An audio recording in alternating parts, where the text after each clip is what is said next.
നമസ്കാരം, ഞാൻ അശ്വിനി. പുതിയൊരു എപ്പിസോഡിലോട്ടേക്ക് എല്ലാവർക്കും സ്വാഗതം. വാസ്തുപരമായിട്ട് നിങ്ങളുടെ ഓരോ സംശയങ്ങൾക്ക് നമ്മൾ ഒരുപാട് വീഡിയോകൾ ചെയ്തിട്ടുണ്ട്. നിങ്ങളുടെ ഓരോ സംശയങ്ങൾക്ക് നമ്മുടെ സ്വന്തം ആസ്ട്രൽ തങ്കച്ചൻ സാറ് ഉത്തരങ്ങൾ തന്നിട്ടുമുണ്ട്. ഇന്നും അതുപോലെയുള്ള ചോദ്യങ്ങൾക്കുള്ള ഉത്തരങ്ങളായിട്ടാണ് നമ്മൾ എത്തിയിട്ടുള്ളത്. നമസ്കാരം സാർ. നമസ്കാരം സാർ. ഇപ്പോൾ ഒരുപാട് സാമ്പത്തികമുള്ള സമയത്ത് സ്ഥലങ്ങൾ ഒരുപാട് വാങ്ങി വെക്കുന്നുണ്ട്. അപ്പോൾ ആ സമയത്ത് സാമ്പത്തികമുണ്ട്, പക്ഷെ സ്ഥലം വാങ്ങിയതിന് ശേഷം അവർക്ക് അതിലൊരു വീട് വെക്കാൻ പറ്റാത്തൊരു സിറ്റുവേഷൻ അങ്ങനെ വരുന്നുണ്ട്. അത് വാസ്തു റിലേറ്റ് ചെയ്തിട്ടാണോ, ആ സ്ഥലത്തിൻ്റെ പ്രശ്നം കൊണ്ടാണോ അങ്ങനെ ഒരു ഇത് വരുന്നത്? കറക്റ്റാണ്. കാരണം ഇതിപ്പം ഇന്ന് കേരളത്തിൽ അനുഭവിക്കുന്ന വലിയൊരു ഫോൾട്ടാണ്. പക്ഷെ അവർക്ക് ഇതിൻ്റെ യഥാസത്യം ആർക്കും അറിയുന്നില്ല. അപ്പോൾ ഇതിനകത്ത് രണ്ട് കാരണങ്ങളുണ്ട്. ഒന്ന്, അവർ സ്ഥലം മേടിച്ചതിന് ശേഷം അവർക്ക് മറ്റേതെങ്കിലും തരത്തിലുള്ള പ്രൊമോഷനോ വേറെ എവിടെയെങ്കിലുമുള്ള പുതിയൊരു ഐഡിയാസോ വരുന്നത്, പിന്നെ നമുക്കിത് വേണ്ട, പിന്നെ നമുക്ക് മറ്റൊരു ഭാഗത്തോട്ട് മാറാൻ പോവുകയാണല്ലോ എന്നുള്ളതും ഒരു കാരണമാണ്. മറ്റത്, ആ സ്ഥലത്തിൽ വീട് കെട്ടണമെന്ന് മനഃപൂർവ്വമായി അവർ വിചാരിക്കുന്നു, അതിനുവേണ്ടി പരിശ്രമിക്കുന്നു. പക്ഷേ ആ കാലം അത്രയും അവർക്ക് അവരുടെ ജീവിതശൈലി അവർ ഉണർന്നുകൊണ്ട് വളർന്നു വന്നുകൊണ്ടിരുന്ന സാഹചര്യം മറ്റൊരു സ്ഥലം തിരഞ്ഞെടുത്തത് കൊണ്ട് മാത്രം, അല്ലെങ്കിൽ അതിനെ കൈക്കലാക്കിക്കൊണ്ട് മാത്രം ആ സ്ഥലത്തിൻ്റെ വാസ്തുദോഷവും ഈ വ്യക്തികൾ പേരേണ്ടിയിരിക്കുന്നു. വീട് കെട്ടുമ്പോൾ മാത്രമല്ല വാസ്തുദോഷം സംഭവിക്കുക. ഒരു പ്ലെയിൻ ലാൻഡ്, ഇപ്പം ഞാനൊരു പ്ലെയിൻ ലാൻഡ് മേടിക്കുന്നു, അതിൻ്റെ വാസ്തു ഉഗ്രം എന്നെ വളർത്തും, അതിൻ്റെ വാസ്തു നീചം എൻ്റെ അടിച്ചറക്കും. അപ്പോൾ ഒരു വലിയൊരു സ്ഥലം അല്ലെങ്കിൽ ഒരു ചെറിയൊരു സ്ഥലമോ ഒരു വീട് കെട്ടാൻ മേടിക്കുന്നു എന്നുള്ളൊരു സമയം അവരുടെ സുവർണ്ണ കാലമാണ്. അതുകൊണ്ടാണ് അവർ ആ സ്ഥലം മേടിക്കുന്നത്. പക്ഷേ ആ സ്ഥലം മേടിച്ച് അതിനോടൊപ്പം നമുക്ക് 1-2 വർഷം കഴിഞ്ഞെങ്കിലും നമുക്കൊരു വീട് കെട്ടാമെന്ന് പറയുന്നത് ആ സുവർണ്ണ കാലത്തിന് പ്രതീക്ഷിച്ചുമാണ്. പക്ഷേ എന്തുകൊണ്ടോ ആ സ്ഥലം അവരുടെ പക്കലായതിനു ശേഷം അവരുടെ മറ്റുള്ള സാമ്പത്തിക വ്യവസ്ഥകളും മറ്റുള്ള സാഹചര്യങ്ങളെല്ലാം മെല്ലെ മെല്ലെ മെല്ലെ അവർക്ക് കുറയുന്നു. ഇതിന് പ്രധാന കാരണം അവരുടെ പേരിലോട്ട് മാറ്റിയ സ്ഥലമാണെന്നുള്ളത് ഒരു വാസ്തു ടെക്നീഷ്യൻ 100 കണക്കിന് 1000 വീട് നോക്കിയ ഒരാളെന്നുള്ള നിലയ്ക്ക് എനിക്കിത് 100% ശരിയെന്ന് പറയാൻ പറ്റും. ഇതിൻ്റെ ഫോൾട്ട് എങ്ങനെ സംഭവിക്കുന്നു എന്ന് വെച്ച് കഴിഞ്ഞാൽ, ഇപ്പം നമ്മളൊരു സ്ഥലം മേടിക്കുമ്പോൾ സ്വാഭാവികമായും ആ സ്ഥലം അവർ ചെക്ക് ചെയ്യുന്നില്ല. ഒരു പക്ഷേ അതൊരു കോമ്പൗണ്ട് ചെയ്യാത്തൊരു സ്ഥലമായിരിക്കാം. അപ്പോൾ അതിൻ്റെ തൊട്ട് പിന്നിൽ ഒരു പക്ഷേ കന്നിമൂലയായിരിക്കാം, ഒരു പക്ഷേ അത് കോമ്പൗണ്ട് ആയിട്ടുള്ള പ്ലെയിൻ ലാൻഡ് ആയിരിക്കാം. അതിൻ്റെ തൊട്ട് പിന്നിൽ കന്നിമൂല ഭാഗത്ത് ഒരു കിണറുണ്ടായിരിക്കാം. ആ കിണറിൻ്റെ വാസ്തുദോഷം ഈ സ്ഥലം പേറുന്നു. മറ്റൊരു കാര്യം, ഒരു പ്ലെയിൻ ലാൻഡ്, എനിക്ക് തോന്നുന്നു ഒരു മാസം മുമ്പ് ഞാനൊരു പ്രോപ്പർട്ടി കണ്ടായിരുന്നു. എനിക്ക് ആ നാട്ടിലെ ഏറ്റവും വലിയൊരു പ്രോപ്പർട്ടിയാണ്. പക്ഷെ ആ പ്രോപ്പർട്ടി അവർക്ക് ഇന്ന് വരെ അതിനൊരു പ്രോഗ്രസീവ് ആയിട്ടൊരു മാറ്റം ആ പ്രോപ്പർട്ടി കൊണ്ടുവരാൻ പറ്റാതെ വളരെ വിഷമിച്ചിരിക്കുമ്പോഴാണ് മറ്റൊരു ബാങ്ക്, എനിക്ക് തോന്നുന്നു SBI ആണെന്ന് തോന്നുന്നു, ആ ബാങ്ക് അവിടെ ആ സ്ഥലത്തിൽ ഒരു കൺസ്ട്രക്ഷൻ ബേസിൽ ഒരു ബാങ്കിനുള്ള സ്പേസ് കെട്ടി എടുക്കുകയാണെങ്കിൽ അവരത് ബാങ്ക് എടുത്തോളാം, കൃത്യമായിട്ടുള്ള വാടക, മറ്റു അഗ്രിമെന്റ് ആസ് പെർ പ്രോസസ്. പക്ഷേ ആ സ്ഥലം ചെക്ക് ചെയ്ത് നോക്കിയപ്പോഴത്തേക്കും അവരുടെ തടസ്സങ്ങളൊക്കെ പറഞ്ഞ ആ സ്ഥലം ഞാൻ പോയി ചെക്ക് ചെയ്ത് നോക്കിയപ്പോൾ അവരുടെ ആഗ്നേയത്തിൽ നിന്നും ഒരു നടപ്പാത ഉത്ഭവിച്ച് കന്നിയിലൂടെ പിന്നിലുള്ള ആൾക്കാർ 2-3 വീടുണ്ട്, അവരങ്ങോട്ട് പോയി വരും നിൽക്കുകയാണ്. അപ്പോൾ പോക്കുവരവ് ഒന്നായി കഴിഞ്ഞു. നീചഭാഗത്തുനിന്ന്, ആഗ്നേയ നീചത്തുനിന്ന് ഒഴിഞ്ഞ ലാൻഡ് ആയതുകൊണ്ട്, അവിടെ തുറസായ സ്ഥലമായതുകൊണ്ട് അത് പിന്നിലോട്ടുള്ള വീടുകൾ ഇതിലൂടെ നടന്ന് നീങ്ങുകയാണ്. അപ്പോൾ അങ്ങനെ അത് റോഡ് കാണുമ്പോൾ തന്നെ ചുറ്റും പുല്ലാണ്, ആ നടക്കുന്ന ഭാഗം മാത്രം കറക്റ്റായിട്ട് പുല്ല് ഇല്ല, ഒരു വഴി തെളിഞ്ഞ് നിൽക്കുകയാണ്. അപ്പോൾ പ്രോപ്പറായിട്ട് ആഗ്നേയ നീചത്തുനിന്ന് കന്നി നീചത്തിലോട്ട് ഈ സ്ട്രീറ്റ് പോവാണ്, മനഃപൂർവ്വമായി നടന്നുണ്ടാക്കിയ സ്ട്രീറ്റ്. ഈ ഒരൊറ്റ കാരണം കൊണ്ട് ആ വീടിൻ്റെ വാസ്തു, ആ ലാൻഡിൻ്റെ വാസ്തു തെറ്റായി. അവർക്ക് ആ ബിൽഡിംഗ് ഇത്ര വർഷമായിട്ട് മറ്റൊരു പ്രയോജനകരമായ രീതിയിൽ കൈകാര്യം ചെയ്യാൻ പറ്റാത്തതുകൊണ്ട് ലോക്കായി. ഇതിനെയാണ് ലാൻഡ് ലോക്ക് എന്ന് പറയുന്നത്. പിന്നെ മറ്റു ചിലർ അവിടെ നിന്ന് ഈ സായാഹ്ന സമയങ്ങളൊക്കെ കളിക്കാനൊക്കെ പിള്ളേർ കയറി വരും, ഗ്രൗണ്ട് പോലെ. അങ്ങനെയും പോക്കുവരവ് സംഭവിക്കുന്നു. ചില ലാൻഡുകൾ പശുക്കൾ മാത്രം മേയാൻ വേണ്ടി വന്നു പോകുന്നു, അതൊരു വഴിയാവുന്നു, അതോടൊരു പോക്കുവരുതാവുന്നു. മനുഷ്യൻ മാത്രം നടക്കണമെന്നില്ല, മൃഗങ്ങളും നടന്നു പോകുന്നൊരു വഴിയോ സാഹചര്യവശാൽ മറ്റേതെങ്കിലും തരത്തിലൊരു വഴി രൂപപ്പെട്ടാൽ പോലും നീച വഴികൾ ലാൻഡ് ലോക്ക് ചെയ്യും, നീച ഭാഗത്തുള്ള കുഴികൾ ലാൻഡ് ലോക്ക് ചെയ്യും. ഈശാന്യം ഒഴികെ മറ്റെവിടെയുള്ള കുഴി, അല്ലെങ്കിൽ കിഴക്ക് മധ്യം വടക്ക് മധ്യത്തിൽ നിന്ന് ഈശാന്യം വരെയുള്ള മറ്റെവിടെയും കുഴി വന്നാൽ ആ ലാൻഡ് ലോക്കാവും. പക്ഷേ ഈ വീട്, ആ സ്ഥലത്തിൻ്റെ ഉടമ അത് മനസ്സിലാക്കിയിട്ട് ഇത് മേടിച്ചതിന് ശേഷം ആ ഫോൾട്ട് മാറ്റാമെന്ന് വിചാരിച്ചാൽ പോലും മേടിച്ചു കഴിഞ്ഞാൽ ആ ഫോൾട്ട് മാറ്റാൻ പറ്റില്ല. അവർക്കറിയാം ഇതാണ് ഫോൾട്ട്, ഇത് വാസ്തു പ്രശ്നമാണ്, ഇതിലൂടെ നമുക്ക് സ്ട്രഗിൾ ആണെന്ന് അവർക്ക് മനസ്സിലായാൽ പോലും ആ ഫോൾട്ട് അവർക്ക് മാറ്റാൻ പറ്റില്ല. ഇതിനെയാണ് പർട്ടിക്കുലറായിട്ട് ഞാൻ പറയുന്നത് ലാൻഡ് ലോക്ക്. ഓക്കെ. ആ ലാൻഡിൽ നിശ്ചലമായി മറ്റെന്ത് സംഭവിക്കാൻ പറ്റും, എങ്ങനെയും മൂവ് ചെയ്യാൻ പറ്റാത്ത വണ്ണം ഇത് ലോക്കാവും. അപ്പോൾ വീട് വെച്ച് വാസ്തുദോഷം പേരണമെന്നില്ല. വെറും സ്ഥലങ്ങൾ ആരുടെയെങ്കിലും പേരിലുണ്ടെങ്കിൽ ഫ്യൂച്ചറിലൊരു വീട് കെട്ടാമെന്ന്, അല്ലെങ്കിൽ മക്കൾക്ക് വേണ്ടി മേടിച്ചിടുന്ന സ്ഥലങ്ങൾ പോലും ഇത്തരം രീതികളിൽ കർശനമായ വാസ്തുദോഷം പേരുന്നു. അതിന് മറുവശം നല്ല ലാൻഡുകൾ മേടിക്കുമ്പോൾ ലാൻഡ് മേടിച്ച കാരണം കൊണ്ട് ഇനിയും ജീവിതത്തിൽ മുന്നോട്ട് ഉയർച്ചയിലോട്ട് പോകുന്ന പല ആൾക്കാരെ ഞാൻ കണ്ടിട്ടുണ്ട്. അത് അവർക്കറിയത്തില്ല, ഈ ലാൻഡ് മേടിച്ചതിന് ശേഷമാണ് ഇങ്ങനെ ഒരു ഉയർച്ച വന്നു. അപ്പോൾ പ്ലെയിൻ ലാൻഡ് നമ്മൾ മേടിക്കുമ്പോൾ അതിൻ്റെ വാസ്തുദോഷവും നമ്മൾ അനുഭവിക്കണം, അതിൻ്റെ വാസ്തു ഐശ്വര്യവും നമുക്ക് അനുഭവിക്കാം. നമ്മൾ എന്തൊക്കെയാണ് ശ്രദ്ധിക്കേണ്ട കാര്യങ്ങൾ ഒരു സ്ഥലം വാങ്ങുന്ന സമയത്ത്? നമ്മൾ സ്ഥലം വാങ്ങിക്കുന്ന സമയത്ത് ഇത് ഒരുപാട് വട്ടം ഞാൻ പറഞ്ഞ കാര്യമാണ്, എന്നാലും ഒന്നുകൂടെ പറയും. ഒരു സ്ഥലം നമ്മൾ മേടിക്കുമ്പോൾ വടക്ക് എത്ര ഡിഗ്രിയാണ്, ദിക്കുകൾ കൃത്യമായ ഡിഗ്രി ഉൾക്കൊണ്ടു എന്നുള്ളത് ആദ്യം ചെക്ക് ചെയ്യണം. മിക്കവാറും സ്ഥലങ്ങളിൽ സൂര്യൻ ചരിഞ്ഞുദിക്കും ആ ലാൻഡിൽ. കാരണം സാധാരണ ആൾക്കാർക്ക് സൂര്യനെ നോക്കി ദിക്ക് കണ്ടുപിടിക്കാനുള്ള സംവിധാനങ്ങളുള്ളൂ, അല്ലേ? അപ്പോൾ അവർ നോക്കുമ്പോൾ തന്നെ ഞാൻ ഈ പറയുന്ന എല്ലാവർക്കും മനസ്സിലാവും. പെട്ടെന്ന് അവരുടെ കിഴക്ക് വല്ലാത്ത വണ്ണം ഏതെങ്കിലും ഒരു ദിക്കിലോട്ടോ തെക്കിലോട്ടോ വടക്കിലോട്ടോ ചരിഞ്ഞുദിക്കും. അതല്ലാതെ ചരിഞ്ഞുദിക്കുന്നുണ്ട് ഉത്തരായണവും ദക്ഷിണായണവും. പക്ഷേ അസ്വാഭാവികമായിട്ട് വളരെ കൃത്യമായിട്ട് 45 ഡിഗ്രി ചരിഞ്ഞുദിക്കുന്നു. അപ്പോൾ ഇത് വിധിക്കെന്ന് പറയും. അതല്ലാത്ത പക്ഷം ആ ലാൻഡിൽ, വിധിക്കായ ലാൻഡ്, ഡിഗ്രി കൃത്യമല്ലാത്ത ലാൻഡിൽ താഴ്വാരങ്ങളുണ്ടാവും, ഭൂമിക്ക് താഴ്വാരങ്ങളുണ്ടാവും. അപ്പോൾ ഒരു മഴ വന്നാൽ വെള്ളം ഒലിച്ചു പോകുന്നു. അതും ഭൂമിക്കുള്ളിൽ സൃഷ്ടിക്കുന്ന ഒരു മൂവ്മെൻ്റാണ്. നമ്മൾ നടന്നിറങ്ങുന്നത് പോലെ തന്നെയാണ് ഒരു മഴ വന്നാൽ അതിനുള്ളിൽ നിന്നും വെള്ളം ഒലിച്ച് തിരിച്ച് തെറ്റായിട്ടുള്ള ഭാഗത്തോടെ ഒലിക്കുമ്പോൾ അവിടെയും ഒരു വാസ്തുദോഷം പേരുന്നു. പുറത്തുനിന്നൊരു സ്ട്രീറ്റ് വന്ന് നമ്മുടെ പ്രോപ്പർട്ടിയിൽ ഫേസ് ചെയ്ത് ഇടത്തോട്ടോ വലത്തോട്ടോ തിരിയുന്ന റോഡ്, ഇനി ടി റോഡെന്ന് പറയാം, അല്ലെങ്കിൽ എൽ ബെൻഡ്. ഒരു പ്രോപ്പർട്ടിയുടെ ഒരു റോഡ് ഏതെങ്കിലും ഒരു വശം വന്ന് റോഡ് വന്ന് നേരെ മുട്ടി ഇടത്തോട്ടോ വലത്തോട്ടോ തിരിയുന്നത് എൽ ബെൻഡ്, രണ്ട് ഭാഗത്തും സമാന്തരമായി തിരിയുന്നത് ടി ബെൻഡ്. ഇത് രണ്ടും നീച ഭാഗങ്ങളിലാണെങ്കിൽ അവിടെ ആ ലാൻഡ് ലോക്ക് വീഴുന്നു.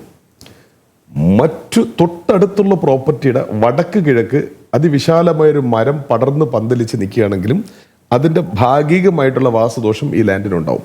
ഇങ്ങനെ പറയുന്ന രീതിയിൽ എല്ലാ ദിക്കിനും ഡിഗ്രി അനുസരിച്ച് ഒരുപാട് കാരണങ്ങളുണ്ട്. വളരെ പ്രധാനമായിട്ടുള്ള കാരണം, ഒരു ലാൻഡ് തിരഞ്ഞെടുക്കുമ്പോൾ താഴ്വാരങ്ങൾ ശ്രദ്ധിക്കുക, അതിനുള്ളിൽ കുഴികളുണ്ടോയെന്ന് ശ്രദ്ധിക്കുക, ദിക്ക് കൃത്യമാണോ ശ്രദ്ധിക്കുക. പിന്നെയാണെങ്കിലോ ഇതെല്ലാം പ്രശ്നമാണെങ്കിലും നമുക്ക് വാസ്തു ടെക്നീഷ്യൻ അകത്ത് പോയി അദ്ദേഹത്തിനെ ഉപദേശിച്ച് ആ പ്രശ്നം തീർക്കാൻ പറ്റുമായിരിക്കാം, തീർച്ചയായിട്ടും പറ്റും. പക്ഷേ പുറത്തുനിന്നൊരു സ്ട്രീറ്റ് ഒന്ന് മുട്ടി ഇടത്തോട്ടോ വലത്തോട്ടോ തിരിയുകയാണെങ്കിൽ ഇതിന് നമുക്ക് എന്ത് ചെയ്യാൻ പറ്റും? നമ്മുടെ പരിധിക്ക് പുറത്താണ് വേറൊരു വഴി. ആ വഴി നമ്മുടെ പ്രോപ്പർട്ടിയിൽ വന്ന് ഫേസ് ചെയ്ത് ഇടതോ വലതോ തിരിയുമ്പം തെരു കുത്ത് എന്ന് പറയും. അതായത് സ്ട്രീറ്റ് ഒന്ന് ഫിറ്റ് ചെയ്ത് ഇടത്തോട്ടോ വലത്തോട്ടോ തിരിയുന്നത്. ഇത് വളരെയധികം നീചഭാഗങ്ങളിലാണെങ്കിൽ വാസ്തുദോഷം പേരും. അപ്പം ഇത്തരം പ്രധാനമായ കാരണങ്ങൾ ശ്രദ്ധിച്ചാൽ പോലും ആ ലാൻഡ് നമുക്ക് ശരിയാക്കി എടുക്കാൻ പറ്റും.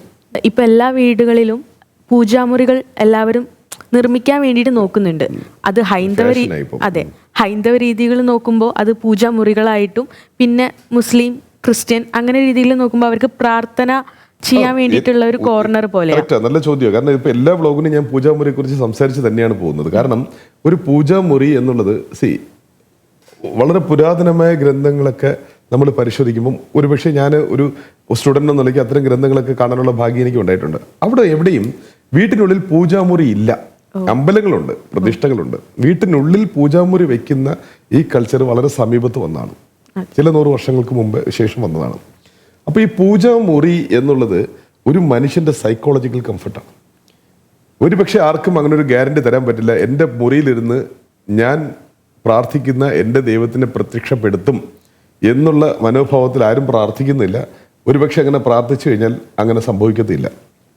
ഇതുവരെ സംഭവിച്ചിട്ടില്ല. ഒരു പൂജാമുറിക്കുള്ളിലിരുന്ന് ആ ദേവനെയോ ദേവിയോ പ്രാർത്ഥിച്ച് തൻ്റെ മുമ്പിൽ പ്രത്യക്ഷപ്പെടുന്ന ഒരു രീതികളിൽ ഞാൻ കേട്ടുകേൾവിയില്ല. അപ്പോൾ ഇതൊരു സൈക്കോളജിക്കൽ കംഫർട്ടാണ്. വീട്ടിനുള്ളിൽ ഒരു പൂജാമുറി, അവിടെ ഇരുന്ന് ഞാൻ പ്രാർത്ഥിക്കുന്നു, ധ്യാനിക്കുന്നു. പക്ഷേ എന്നെ ചോദിച്ചു കഴിഞ്ഞാൽ വളരെ സ്വതന്ത്രമായിട്ടും സധൈര്യം എനിക്ക് പറയാൻ പറ്റും, വീടിനുള്ളിൽ പൂജാമുറിയുടെ ആവശ്യമില്ല. കാരണം ക്ഷേത്രം അത് നമ്മളാ സ്വയം ഒക്കെ ആണെങ്കിലും നമുക്കൊരു പൂജാമുറി വേണമെന്ന് ആഗ്രഹിക്കുന്ന പലരും ഉണ്ട്. അവർക്ക് സ്വസ്ഥമായി അവർക്ക് കുറച്ച് സമയം ധ്യാനിക്കാനും അല്ലെങ്കിൽ ഒരു യോഗ മറ്റുള്ള സംവിധാനങ്ങളൊക്കെ ചെയ്യാൻ ഒരു മുറി, ഒരു പ്രൈവസി വേണമെന്നുണ്ടെങ്കിൽ അത് ദീപം കൊളുത്താത്തിടത്തോളം കാലം, ഒരു മുറിയായി അടയ്ക്കാത്തിടത്തോളം കാലം നിങ്ങൾക്ക് എവിടെ വേണോ ആ പൂജാമുറി വയ്ക്കാം. പക്ഷേ പൂജാമുറിക്ക് ഉചിതമായ സ്ഥാനം വായുവ്യം അല്ലെങ്കിൽ ആഗ്നേയം. വായുവ്യത്തിൽ ഉള്ള പൂജാമുറി മൂർത്തി കിഴക്ക് നോക്കിയിരിക്കുകയും ആഗ്നേയത്തിലുള്ള പൂജാമുറിക്ക് മൂർത്തി വടക്ക് നോക്കിയിരിക്കുകയും ചെയ്യണം. എന്നിട്ടാണെങ്കിലോ വായുവ്യ ആഗ്നേയ ഭാഗങ്ങളിൽ നിങ്ങൾക്ക് തിരി തെളിക്കാം. കാരണം ആൾറെഡി അവിടെ അഗ്നി സപ്പോർട്ട് ചെയ്യുന്നുണ്ട്. ആഗ്നേയത്തിൽ അഗ്നി സപ്പോർട്ട് ചെയ്യുന്നുണ്ട്, വായുവ്യത്തിലും അഗ്നി സപ്പോർട്ട് ചെയ്യുന്നുണ്ട്. അപ്പൊ പൂജാമുറികൾ തിരി കൊളുത്തി വിളക്ക് കൊളുത്തി പ്രാർത്ഥിക്കുന്നവരാണെങ്കിൽ നിർബന്ധമായും ആഗ്നേയ വായുവ്യ ഭാഗങ്ങൾ ഉപയോഗിക്കാം. ഒരിക്കലും അഗ്നി സാന്നിധ്യം ഈശാന്യത്തിലും കന്നിയിലും കൊണ്ടുവരരുത്. അപ്പം ആഗ്നേയ വായു ഭാഗങ്ങളിലാകാം തിരി വിളക്ക് കൊളുത്തി പ്രാർത്ഥിക്കാം, പക്ഷേ ഈശാന്യത്തിലും കന്നിയിലും അരുത്.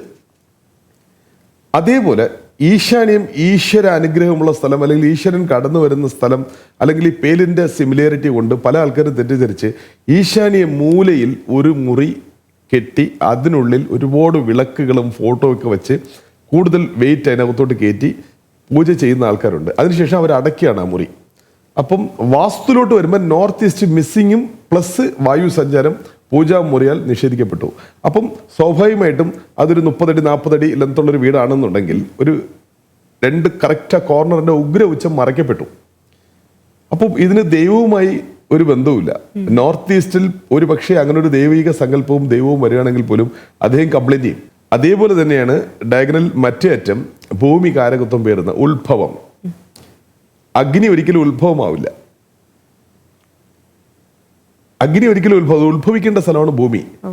അവിടെ അഗ്നിയായിരുത്. അതേപോലെ തന്നെയാണ് ജലകാരകത്വം പേരുന്ന ഈശാന്യത്തിലും വിളക്കരുത്. സോ പൂജകൾ നിങ്ങൾക്ക് പ്രാർത്ഥനകൾ എവിടെയും ആകാം, പക്ഷെ ഒരു മുറി കെട്ടി തിരിച്ച് അതിനുള്ളിൽ നിലവിളക്കും മറ്റു വെയിറ്റുള്ള മറ്റുള്ള ബിംബങ്ങളും കാര്യങ്ങളൊക്കെ വയ്ക്കുമ്പോൾ അത് വടക്ക് കിഴക്ക് ഒരിക്കലും അരുത്. അപ്പോൾ പൂജാമുറി വിശദീകരണമായി ഒരുപാട് ബ്ലോഗുകൾ ഇത് പറയുന്നുണ്ട്, എങ്കിലും ചോദിച്ചുകൊണ്ട് ഞാൻ പറഞ്ഞതേ ഉള്ളൂ. അതെ സാർ, ഇപ്പോൾ വാസ്തുവിനെ കുറിച്ചിട്ട് ഒരുപാട് പേർക്ക് ക്ലാസ്സും കാര്യങ്ങളും എടുത്തു കൊടുക്കുന്നുണ്ട്. അതിനെ പറ്റി എങ്ങനെയാണെന്ന് പ്രേക്ഷകർക്ക് പറഞ്ഞു കൊടുക്കാവോ? തീർച്ചയായും അതെനിക്ക് ഒന്ന് പറയണമെന്നുണ്ടായിരുന്നു. കാരണം ഈ വാസ്തു പഠിക്കുവാൻ ഒരുപാട് ആൾക്കാർ എന്നെ വിളിക്കുന്നുണ്ട്. പ്രത്യേകിച്ച് അവർക്ക് മാനസികമായി ഒരുപാട് പൊരുത്തപ്പെടാൻ പറ്റുന്നുണ്ട് നമ്മൾ ഈ കൊണ്ടുപോകുന്ന ഈ വാസ്തു സ്റ്റൈൽ. പക്ഷെ ഇവിടെ ഒരു പ്രശ്നം എന്ന് വെച്ച് കഴിഞ്ഞാൽ ഇപ്പൊ വിദേശത്തുള്ളവർ വിളിക്കുന്നു, അവർക്ക് ഓൺലൈനായിട്ട് ചോദിക്കുന്നതിൽ ഒരു ന്യായമുണ്ട്.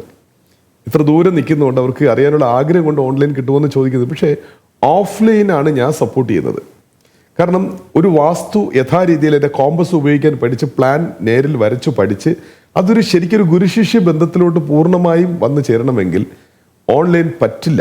ഒരുപാട് ആൾക്കാർ ഓൺലൈനിൽ 1 മണിക്കൂർ കൊണ്ട് പഠിപ്പിക്കുന്ന വാസ്തുവുണ്ട്, 2 ദിവസം കൊണ്ട് പഠിപ്പിക്കുന്ന വാസ്തു, അങ്ങനെയൊക്കെ പലതരത്തിലുള്ള രീതിയിൽ വരുന്നത്. ഒരിക്കലും പറ്റില്ല. വാസ്തു വലിയൊരു കടലാണ്. ഒരു മനുഷ്യ ജീവിതത്തിന് വളരെ സമർത്ഥമായി മുന്നോട്ട് കൊണ്ടുപോകുവാനും അതേ മനുഷ്യന്റെ ജീവിതം വാസ്തുദോഷത്താൽ ഏറ്റവും താഴെത്തട്ടിലെത്തിക്കാനും വാസ്തുവിന് കഴിയും. അപ്പോൾ അത് വളരെ മുഖ്യധാരയായിട്ട് തന്നെ നമ്മൾ എടുക്കണം. അപ്പോൾ വാസ്തു പഠിക്കണമെന്ന് താല്പര്യമുള്ളവർക്ക് ഓഫ്ലൈനായിട്ട് പഠിക്കാം. ഇപ്പോൾ ഓൺലൈൻ ഞാൻ സമ്മതിച്ചാൽ കുറച്ച് കൂടുതൽ എനിക്ക് കാശ് കിട്ടുമായിരിക്കും, പക്ഷെ എനിക്കതൊരു തൃപ്തിയില്ല. വാസ്തു ഇന്ന് നല്ലൊരു ഉപജീവന മാർഗവും കൂടെയാണ്. മറ്റുള്ള ജീവിതങ്ങളിൽ കടന്ന് അവരുടെ ജീവിതത്തിന് നമുക്ക് ശരിയാക്കാൻ പറ്റുന്നിടത്തോളം മനോഹരമായ മറ്റൊരു കാര്യമില്ല. ഞാനത് അനുഭവിക്കുകയാണ്. സ്വയം ഒരു തൊഴിലുമാണ്. കാരണം തീർച്ചയായിട്ടും ഒരു കുഞ്ഞു ഫീസ് അതിന് സംവിധാനങ്ങളൊക്കെ ഉണ്ടല്ലോ. അപ്പം ഇപ്പം ഈ റിട്ടയർഡ് ആൾക്കാരൊക്കെ എന്നെ വന്നിട്ടുണ്ട്. ഗവൺമെന്റ് ജോബിൽ നിന്ന് റിട്ടയർഡ് ആയി ചെയ്യുന്ന 1-2 ആൾക്കാർ എന്നെ ചോദിച്ചിട്ടുണ്ട് ഇത് പഠിക്കണമെന്നൊക്കെ ചോദിച്ചിട്ടുണ്ട്. പക്ഷേ ഓഫ്ലൈൻ ഇല്ല. ഇപ്പൊ പല കോഴ്സുകൾക്ക് പല ദൂരം ചെന്ന ആൾക്കാരൊക്കെ പഠിക്കുന്നുണ്ടല്ലോ. എന്നിട്ട് അതിൽ ജോലി കിട്ടുന്നോ ഇല്ലയോ എന്നുള്ള കാര്യം സംശയം. പക്ഷെ വാസ്തു രീതികളിൽ നിങ്ങൾക്ക് നിങ്ങളുടെ സ്വന്തം കുടുംബവും നിങ്ങളുടെ ഫാമിലിക്കുള്ളിലുള്ള മറ്റു വീടുകളെങ്കിലും നിങ്ങൾക്ക് ശരിയാക്കാം. മറ്റൊരു നല്ല ജീവിതത്തിലോട്ട് കൊണ്ടുപോകാനുള്ള മാർഗനിർദ്ദേശം നിങ്ങൾക്ക് കൊടുക്കാൻ പറ്റും. സോ ഇത് നിങ്ങൾ പഠിക്കുന്നത് കൊണ്ട് ഭൂമിയിൽ ജീവിക്കാൻ ഒരു ഭൂമിശാസ്ത്രം അറിഞ്ഞിരിക്കണം എന്ന് പറയും പോലെ ഈ വാസ്തു പഠിക്കുന്നത് നല്ലതാ. പക്ഷേ ഓൺലൈനിൽ പഠിക്കാൻ ശ്രമിക്കരുത്. നേരിട്ട് ഓഫ്ലൈനിൽ 2 ദിവസം മിനിമം 2 ദിവസമെങ്കിലും ഞാൻ എൻ്റെ ക്ലാസ്സുകൾ താമസ സൗകര്യം, ഭക്ഷണം, ക്ലാസ് ഇതെല്ലാം ഞാൻ അറേഞ്ച് ചെയ്യുന്നുണ്ട്. ഒരു 2 ദിവസം ഓഫ്ലൈനിൽ പഠിച്ച് നോട്ട്സ് എല്ലാം എടുത്തതിന് ശേഷം ഓൺലൈൻ അപ്ഡേറ്റ് ചെയ്യാം. മറ്റുള്ള കാര്യങ്ങൾ ഓൺലൈനിലൂടെ നമുക്ക് അപ്ഡേറ്റ് ചെയ്തുകൊണ്ടിരിക്കാം. പക്ഷെ ബേസ് അതെനിക്ക് നിർബന്ധമാണ്. എന്നെ കേൾക്കുന്ന എന്നോട് ഫോൺ ചെയ്ത പല ആൾക്കാരും ഇത് കേൾക്കുന്നുണ്ടായിരിക്കാം. ഈ ഒരു കാരണം കൊണ്ടാണ് ഞാൻ ഓൺലൈൻ സപ്പോർട്ട് ചെയ്യാത്തത്. ശരിക്കും നിങ്ങൾക്ക് പഠിക്കണമെന്ന് ആഗ്രഹമുണ്ട്. അതൊരു സ്വയം തൊഴിൽ തന്നെയാണ്. ഒരുപാട് ഇന്നത്തെ കാലത്ത് ഏറ്റവും നല്ല രീതിയിൽ മുന്നോട്ട് കൊണ്ടുപോകാനുള്ള ഒരു വരുമാന മാർഗം തന്നെയാണ്. അത് അനുഭവ രീതിയിൽ ഞാനാണ്. പിന്നെ ഇത് പഠിക്കുന്നത് ഓൺലൈൻ പഠിച്ച് നിങ്ങൾക്ക് മനസ്സിലാകില്ല. അത് എനിക്കൊരു തൃപ്തി കുറവും കൂടെ ഉണ്ട്, പക്ഷെ നിങ്ങൾക്ക് മനസ്സിലാവുമായിരിക്കാം. അങ്ങനെ അകലെന്ന് അടച്ചാക്ഷേപിക്കല്ല. എനിക്കൊരു തൃപ്തിയില്ല. എന്നിൽ നിന്നും പഠിക്കുന്ന ആൾക്കാർ എന്നെക്കാൾ അല്ലെങ്കിൽ അത്യാവശ്യം നല്ല രീതിയിൽ തന്നെ മുന്നോട്ട് പോകണമെന്നുള്ള ആഗ്രഹം കൊണ്ടാണ് നേരിട്ട് വരിക. താമസ സൗകര്യം, ഭക്ഷണമൊക്കെ എല്ലാം ഉള്ളൊരു ക്ലാസ് തന്നെയാണ്. ഇപ്പോൾ കുറച്ച് കാലമായിട്ട് ഞാൻ ഇത്തിരി തിരക്കായതുകൊണ്ടൊക്കെ മാറ്റി വെച്ചു. പക്ഷെ ഒരുപാട് ആൾക്കാർ വിളിക്കുന്നതുകൊണ്ട് തിരിച്ചും സ്റ്റാർട്ട് ചെയ്യാനുള്ളൊരു ഐഡിയ ഉണ്ട്. ഓഫീസുമായിട്ട് ബന്ധപ്പെടുക, വാസ്തു പഠിക്കുവാൻ ഓഫീസുമായിട്ട് ബന്ധപ്പെടുക, 2ാമത്തെ നമ്പറുമായിട്ട് ബന്ധപ്പെടുക. ഇന്നത്തെ എപ്പിസോഡ് ഇവിടെ അവസാനിപ്പിക്കുകയാണ്. വാസ്തുപരമായിട്ട് നിങ്ങൾക്കുള്ള ഓരോ സംശയങ്ങൾക്കും സാറ് പറഞ്ഞ പോലെ ക്ലാസ്സുമായി ബന്ധപ്പെടാൻ നിങ്ങൾക്ക് താല്പര്യമുണ്ടെങ്കിൽ സാറിൻ്റെ നമ്പർ ഇവിടെ നമ്മൾ ഡിസ്ക്രിപ്ഷൻ ബോക്സിൽ കൊടുത്തിട്ടുണ്ട്. അപ്പോൾ സാറിനെ ബന്ധപ്പെട്ടാൽ മതി. ഇതുപോലുള്ള മറ്റ് മനോഹരമായ വീഡിയോസിന് വേണ്ടിയിട്ട് ചാനൽ സബ്സ്ക്രൈബ് ചെയ്ത് കാണുക. Thank you.